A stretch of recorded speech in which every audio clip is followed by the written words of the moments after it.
সুপ্রিয় দর্শক, আসসালামু আলাইকুম ওয়া রাহমাতুল্লাহি ওয়া বারাকাতুহু। জীবনের বহু ক্ষেত্রে মতের মিল অমিল হবে, ভিন্ন মত, দ্বিমত, বহুমত থাকতেই পারে, কিন্তু দিন পালন, যে দিনের স্রষ্টা এক আল্লাহ, যে দিনের মালিক আল্লাহ তাআলা, তার কোরআন একটি, আমাদের নবী একজন, এবং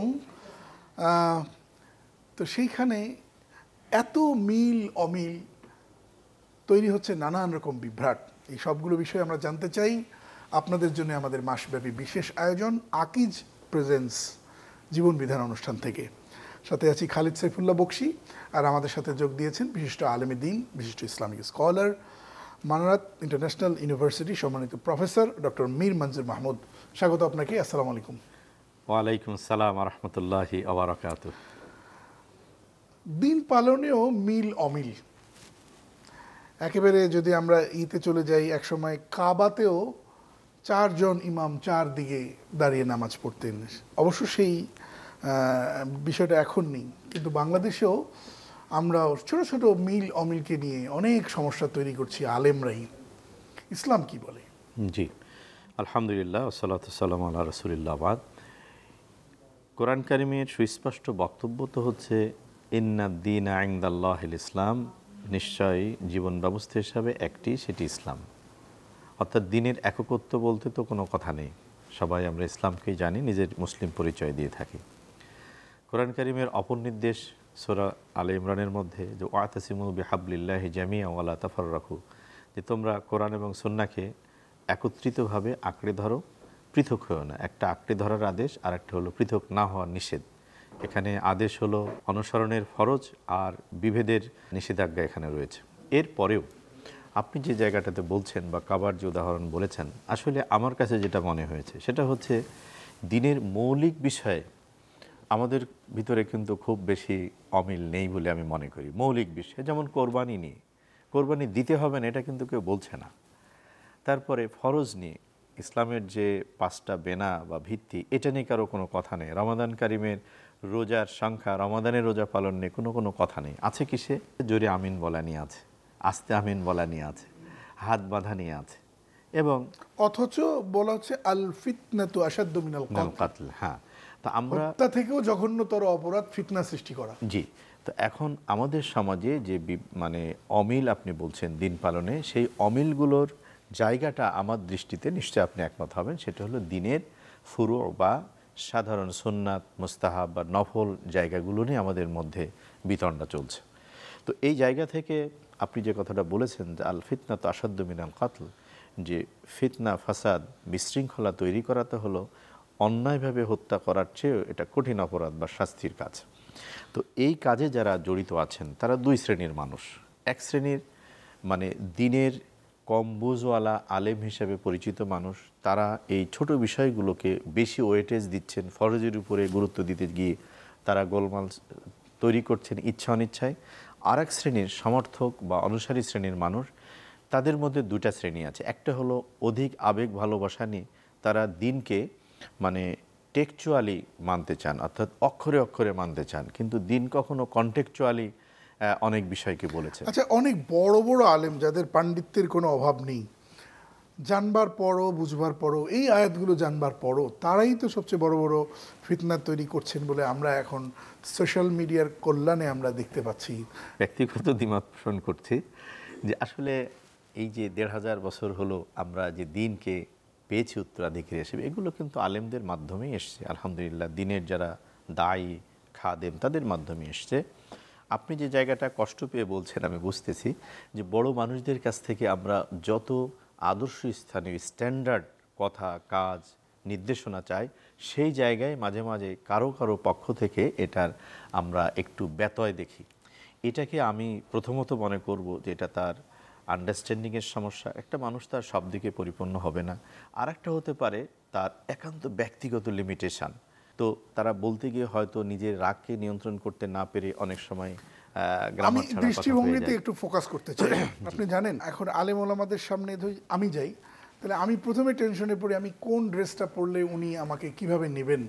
এক একজন এক একভাবে, এত সংকীর্ণ দৃষ্টিভঙ্গি কেন, এই বিষয়টা জানবো একটা বিরতির পর। দর্শক দেখছেন আকিজ পাইবের সৌজন্যে জীবন বিধান। আসছি বিরতির পর।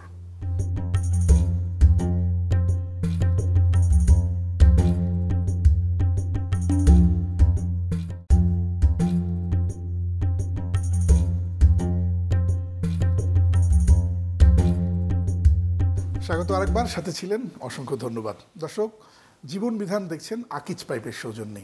কথা বলছি দিন পালনে মতের মিল অমিল। তো এখানে আমি যেটা বলছিলাম, আপনি যে কথাগুলো বলেছেন যে পোশাকের ক্ষেত্রে, শুধু তাই না, কখনো কখনো দৃষ্টিভঙ্গিগতভাবেও আপনি কোনো একটা কথা বলার সাথে সাথে খোঁজা হয় যে সে কোন ঘরানার মানুষ। কিন্তু আসলে রাসূলুল্লাহ সাল্লাল্লাহু আলাইহি ওয়াসাল্লাম ইসলামের বক্তব্য কী ছিল? আবার আরও শব্দ এখন মাসলাক। মাসলাক, তো না, মাসলাক, তরিকা, অনেক রকমের কথা আছে। কিন্তু আমাদের এটা, আমি মনে করি এটা ঘটেছে হলো যে একটা পরিবারে যখন গার্ডিয়ানহীন হয়ে যায়, তখন পরিবারের সদস্য সংখ্যা ঠিকই থাকে কিন্তু শৃঙ্খলা থাকে না। তো মুসলিম সমাজ যে লিডারশিপের অধীনে থাকবে, সেই লিডারশিপের অভাবের কারণে আজকে আমাদের সোসাইটির, আপনি বলেন সর্বজন গ্রাহ্য ধরে নিলাম না হোক, কিন্তু মোটামুটি গ্রাহ্য কজন নেতৃত্ব আছে? না ইসলামী ক্ষেত্রে আছে, না সাধারণ ক্ষেত্রে আছে। এটি হচ্ছে একটা দেশ এবং সমাজে যখন ইসলামের যে নেতৃত্ব সেটি প্রতিষ্ঠিত না থাকার কারণে এটি একটি হয়ে থাকে। দ্বিতীয়ত হচ্ছে যে দৃষ্টিভঙ্গির যে সংকীর্ণতা বা দুর্বলতা, এটা দীর্ঘদিন আমরা যে এই যে স্থানিক যে কালচারের মধ্যে পড়ে গেছি, এই কালচার থেকে আমি আমার টুপি দেখে অ্যাসাইন করতেছি কোন দিকে, পাঞ্জাবির কলার অথবা পাঞ্জাবির কাটিং দেখে বুঝতেছি। আমি বলবো এটা পরাধীন যুগের যে উত্তরাধিকার, কালচারাল স্থানিক যে উত্তরাধিকার, আমরা সেটার মধ্যে আছি। এখান থেকে বেরোতে হবে। এবং আপনি লিডারশিপের কথা বলেছেন, সবচেয়ে বড় লিডার কি হতে পারে না আমাদের কোরআন? সবচেয়ে বড় লিডার আমাদের সুন্নাহ। যদি সাধারণ জনগণ কোরআন সুন্নাহর সরাসরি টাচে যায়, তাহলে তো আমাদের বহু পথের, বহু মতের, মাসলাকের বা ঘরানার দেয়ালে আবদ্ধ হওয়ার প্রয়োজন থাকে না। কোরআনের কাছে আসলেই তো হয়, সেটি তো আমরা করছি না।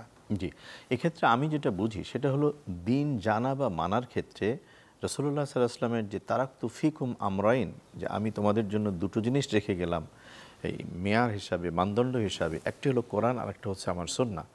তো আমাদের যে বিভ্রান্তি, সীমাবদ্ধতা, যে মতপার্থক্য, মতানৈক্য আছে, মতবিরোধ আছে, এই সবগুলোই কিন্তু মানে অনেকটা দূরীভূত হয়ে যায় যদি আমরা কোরআন এবং সুন্নাহর অধিক কাছাকাছি হতে পারি। আমাদের কিন্তু কোনটা জায়েজ কোনটা না জায়েজ, আমাদের কমন সার্চিংটা, জিজ্ঞাসাটা কিন্তু এখানে। কিন্তু আমি মনে করি এটা হওয়া দরকার যদি এমনটি হয় যে কোনটা সুন্নাহ, আমরা যদি রাসূলের সুন্নাহ খুঁজে থাকি, অর্থাৎ রাসূল সাল্লাল্লাহু আলাইহি ওয়াসাল্লামের যে পদ্ধতি সেটা যদি খুঁজি, তাহলে জায়েজ না জায়েজে যাওয়া লাগে না। আর সুন্নাহ পরিপালনের মধ্য দিয়ে মানুষের মধ্যে ঐক্যবদ্ধ হওয়ার যে তাওহীদ ভিত্তিক যে ঐক্য প্রতিষ্ঠা, সেটি যদি হয় তাহলে এই জিনিসগুলো থাকবে না ইনশাআল্লাহ। আবার আমরা দেখছি যে যে বিষয়গুলো একেবারে একাডেমিক ডিসকাশনের ব্যাপার, আলেমের সাথে আলেমের হবে, কিন্তু আওয়ামের সামনে প্রকাশ্যে মাহফিলে ইসলামের এমন সব সূক্ষ্ম বিষয়ের অবতারণা করে পাবলিকের সামনে আনলাম, এবার তৈরি হয়ে গেল ডিবেট। এই জন্যে মানে আলেমদের চিন্তা বা মানসিকতার দৈন্যতা আছে কিনা? জি, আমি এক্ষেত্রে বলবো যে যারা আমরা এই কাজগুলো করি তাদের আরও দায়িত্বশীল ভূমিকা পালন করা দরকার।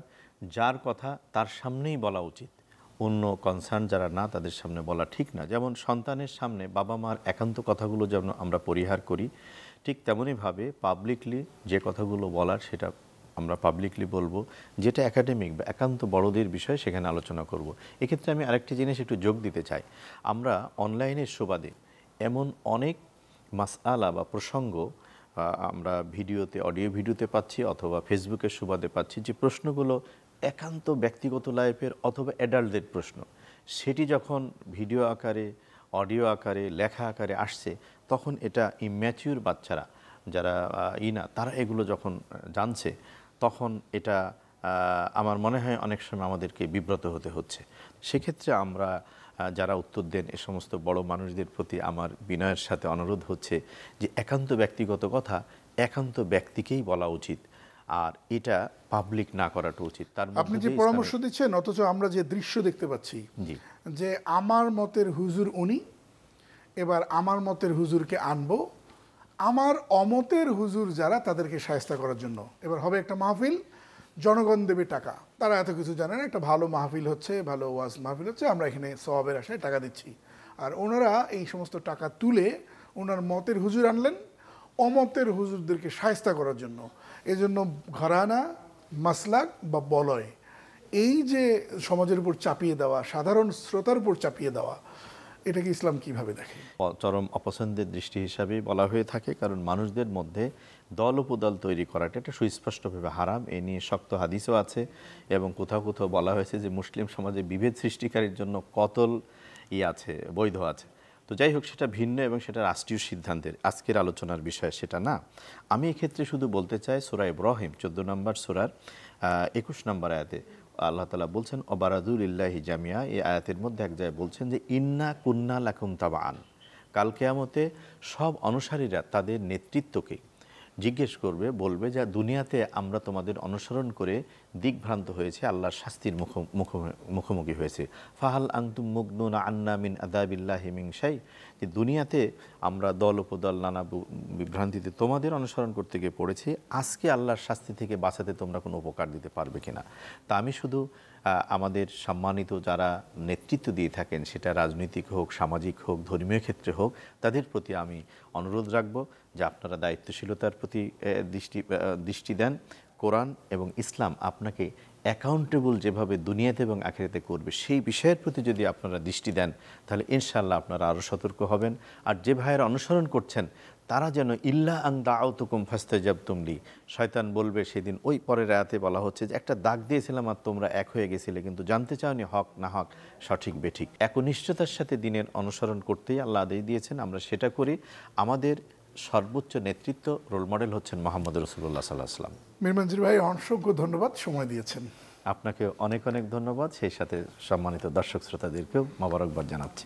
দর্শক, শেষ করবো যাবার আগে যে কথাটি বলতে চাই, বিখ্যাত ইসলামিক স্কলার সৈয়দ কুতুব শহীদ, তিনি মসজিদে গেলেন, দেখলেন লোকেরা ঝগড়াঝাটি করছেন ছোট্ট বিষয় নিয়ে।